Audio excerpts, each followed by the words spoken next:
What's up guys, Reptile Road here, and in this video I'm going to be doing a demonstration or a tutorial on how to make your own smoothie for your fruit-eating gecko. My fruit-eating gecko is going to be a crested gecko. The smoothie is a fruit and yogurt recipe that a lot of breeders use.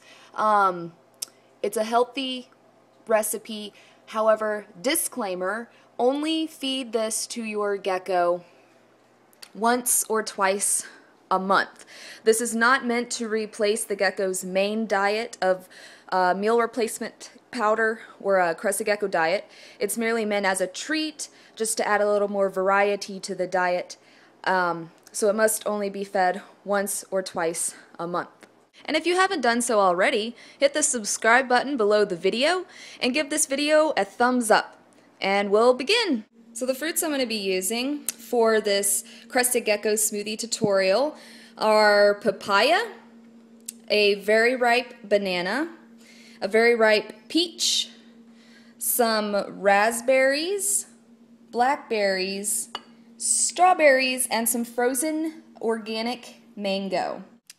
We're also going to need some plain, non-fat yogurt that has live and active cultures within it. This is like a probiotic that is beneficial to their digestive health. I got 3 here.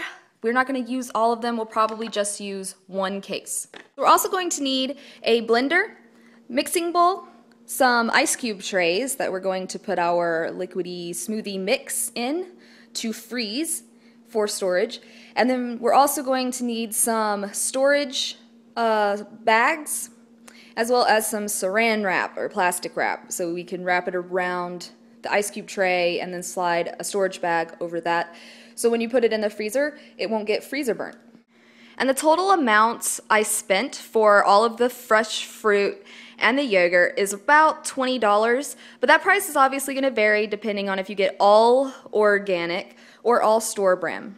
You can use just about any kinds of fruits that you like, as long as they are not citrus fruits like pineapples, limes, and things of that nature. The fruits that you want to have less of are fruits that have a low calcium to phosphorus ratio. The best ratio for reptiles is a ratio of 2 to 1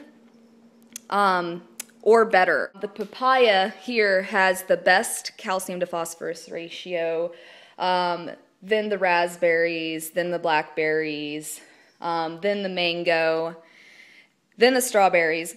And the fruits that I have here that have kind of really bad calcium to phosphorus ratios are the banana and the peach. And for that reason, I'm only going to put a very small amount of the peach and the banana into the smoothie. It's just to give it more taste, more variety. It doesn't mean that they cannot eat those kinds of fruits that have lowered calcium to phosphorus ratios. It simply just means to not feed them a lot of it. Now I'm going to start cutting up all of the fruit. I'm not going to use the entire papaya, only like a very small portion of it. The banana I'm only going to use about less than a fourth of the peach. And I'm going to cut everything up into smaller pieces so that I could put it into the blender. And I'm only going to be using the 1 little package of the the non-fat plain yogurt. So I'm going to do that and I'll be right back. So I've diced up the strawberries, the papaya, the mangoes, the peach, and the banana. I used a little bit more papaya than I originally anticipated. I used about that much, so about half, because I didn't use that stem end of it. And the raspberries and the blackberries can go into the blender as is. If you have feeder insects, whether it be crickets or superworms, you can save all of your beautiful, yummy scraps that you didn't quite decide to use to feed them. So that's what I'm saving those for, to make a great gut-loaded meal for my supers and mealworms. So now what we're going to do is put all of the fruit that we've prepared straight into the blender. So now we put everything in our blender. You will want to set your blender to the smoothie setting and just blend away.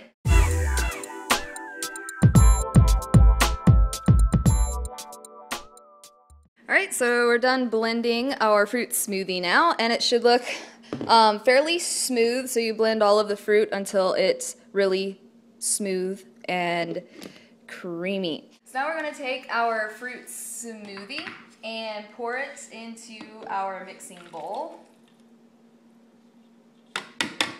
As you can see, this is going to make a lot, so it's perfect if you've got a lot of crested geckos.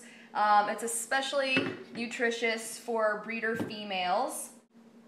And now we're going to take our plain non-fat Greek yogurt and we're going to add the whole contents of the package. And now we are going to stir until the yogurt and the fruit smoothie are perfectly blended and there's no chunks of the yogurt left. So once we have mixed the yogurt with the smoothie, this is about what it looks like. Almost looks like Crested Gecko diet as in terms of the consistency. So now we are going to start adding our Crested Gecko smoothie to our ice cube trays. You can add a little amount to each hole, if you will, or a small amount, just depending on how much you want to take out each time to defrost.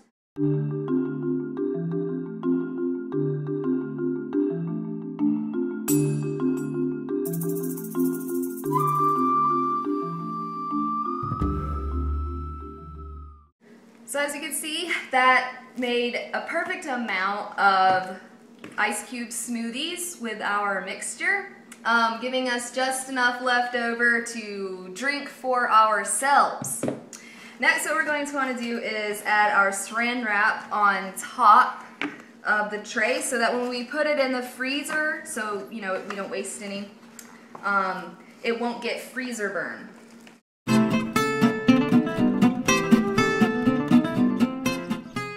And as you can see, I went ahead and I used my storage bags. I put our Crested Gecko smoothie ice cubes into 2 bags so it can be covered on both ends. And then I went ahead and I wrote down the date and the contents of the bag, not that I'll forget. And once again, you should feed 1 thawed ice cube 1 time a month. 2 times a month max. This is only a treat. It is not to be fed on a daily basis. So after you thaw it out, it will look something like this, and you could put it in a dish to thaw out. And then there's one more step that you should take before feeding it to your Crested Gecko. Now I'm going to take about 1/8 of a teaspoon of our Reptile and add it to our Crested Gecko smoothie. And stir it in, and this just adds multivitamins, a little more nutrients that the Crested Gecko needs. And now the smoothie is ready to feed to your Crested Gecko. I hope you enjoyed this tutorial just as much as I enjoyed making it, and once again, if you haven't subscribed, please do so and thumbs up this video. Thanks and have a good day.